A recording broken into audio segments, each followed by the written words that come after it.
Amerikanyň esas şäherlerinden biri bolan San Francisco'da Silikon jilwetiniň merkezinde ine şu görýän beýik binalaryň birine ýerleşýän hukuk firmasynda işe başladym. Esasen men bilýänler.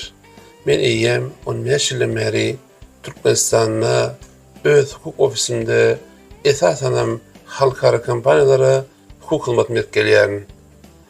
Ineni hip bolsa Amerikada ýygynan tejribelerimi netijeli ulanyp, häzirki müşterilerime we gelecekki müşterilerime dünýä derejesinde biznes we hukuk boýunça hyzmat bermäne dowam ederin.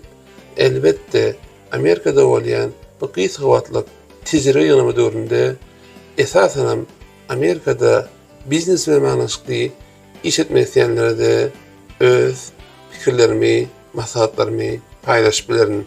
Häzirliçe hoş, sag bolun.